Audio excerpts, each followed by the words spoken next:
تو یہ ذہن میں رکھیے، اس غلط فہمی میں نہ رہیے کہ قربانی نہ کر کے غریبوں کی مدد کر دینا کافی ہو جائے گا۔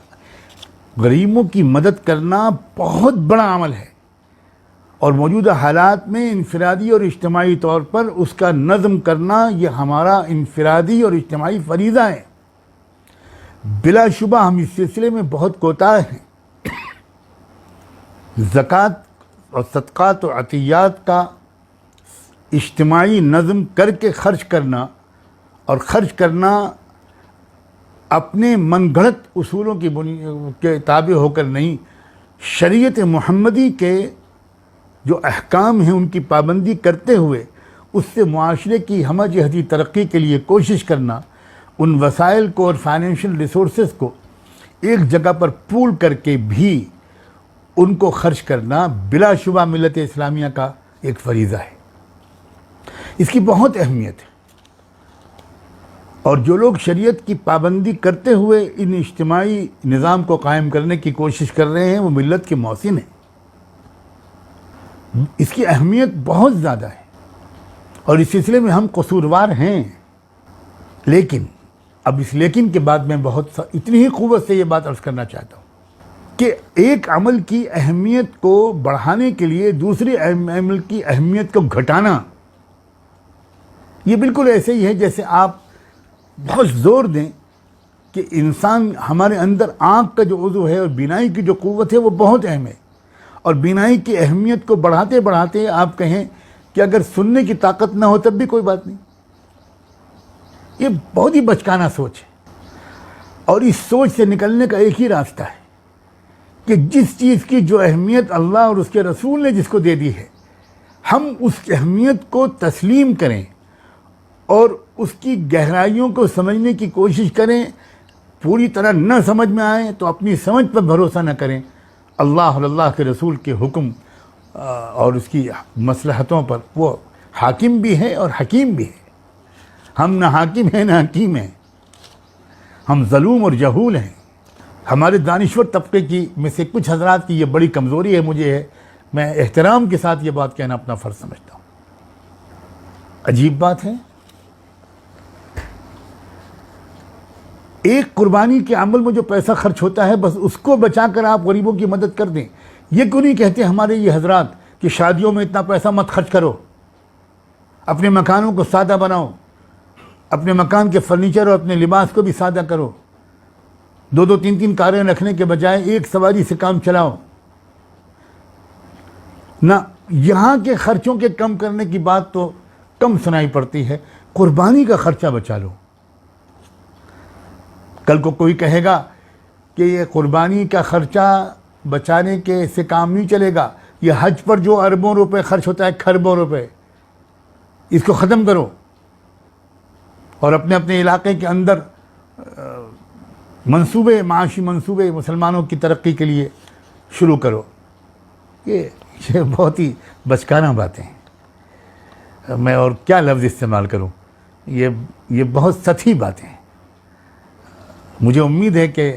نیک نیتی کے ساتھ جن لوگوں کے ذہن میں یہ باتیں آتی ہیں وہ ضرور اس پر مخلصانہ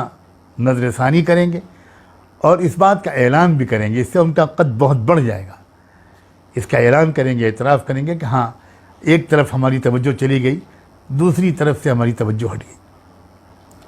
ایک بات اور ذہن میں رکھیے، اسلام کی جو ایک خوبصورتی ہے وہ یہ ہے کہ وہ ایک طرف تو بندے اور رب، عبد اور معبود کے درمیان کے تعلق کو آخری منزل تک پہنچانا چاہتا ہے، جو رتبہ احسان ہے، جو مرتبہ عاشقی ہے، اور دوسری طرف وہ بندوں کو کے آپس کے باہمی تعلق کو بھی انتہائی بلندیوں تک پہنچانا چاہتا ہے۔ عام زبان میں حقوق اللہ اور حقوق العباد کہتے ہیں، عام زبان میں عبادت اور اخلاق و معاشرت اور معاملات کہتے ہیں۔ تو یہ بات ذہن میں رکھیے کہ قربانی کے عمل میں یہ دونوں چیزیں موجود ہیں، بہت اعلیٰ ترین درجے کی موجود ہیں۔ قربانی میں جو عبودیت کا پہلو ہے، بندگی اور محبت اور عاشقی کا پہلو ہے، وہ تو میں نے عرض کر دیا، لیکن اب آپ سے میں عرض کرتا ہوں اسی قربانی میں معاشی و فلاح و بہبود و ترقی ہے اور مادی امداد ہے، وہ بھی اس پیمانے کی ہوتی ہے اس قربانی کے عمل کے ذریعے کہ آپ اس کو مائنس کر دیجئے تو آپ کی امداد ان لوگوں تک پہنچ ہی نہیں سکتی جن کی امداد قربانی کے عمل کے ذریعے جن تک امداد پہنچ جاتی ہے۔ سب سے پہلے یہ جانور پالنے والے جو ہمارے بھائی ہیں، یہ برادریاں اور خاندان اور کنبے ہیں جن کے نسلی پیشہ ہے یہ، اور وہ سال بھر جانور پالتے ہیں، کروڑوں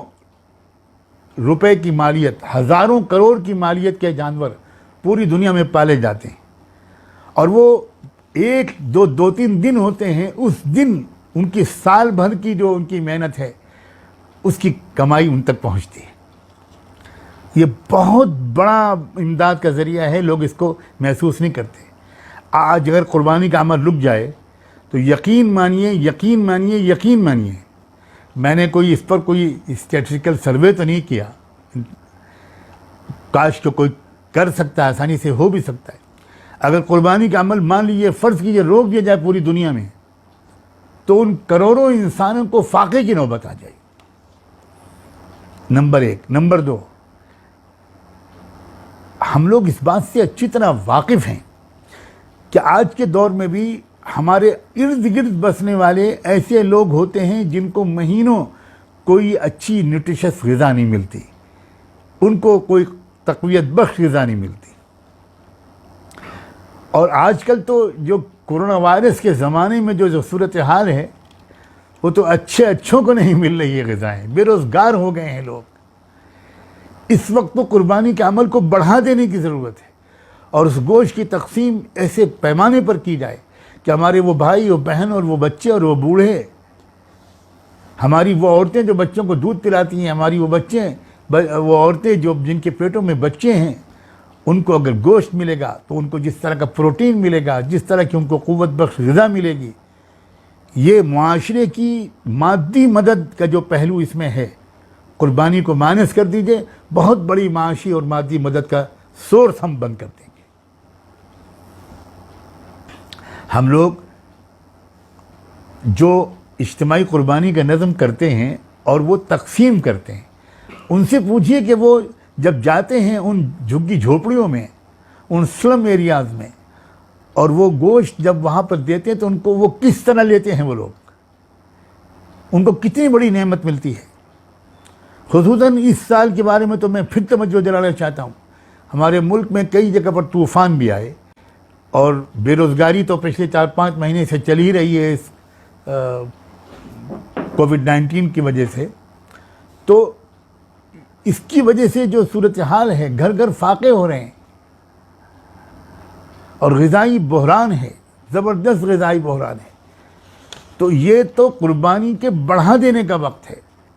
مگر قربانی کا گوشت اکیلے خود نہ کھایا جائے، بلکہ جو اللہ تعالیٰ نے خود بتایا فَكُلُوا مِنْهَا وَأَطْعِمُوا الْقَانِعَ وَالْمُعْتَرَّ، قربانی کا گوشت کھانا بھی چاہیے، شوق سے کھانا چاہیے۔ جن لوگوں کو اس رسم عاشقی کا کچھ تھوڑا سا بھی ادراک ملا ہے، ہم نے ان کو دیکھا ہے، اور حدیث میں اشارہ آتا ہے کہ یہ قربانی کا گوشت اللہ کی طرف سے تمہاری میزبانی ہے، تم اللہ کے مہمان اپنے کو سمجھ کر کھایا کرو، اللہ کھلا رہے ہیں، اللہ کے دسترخوان پہ بیٹھے ہو تو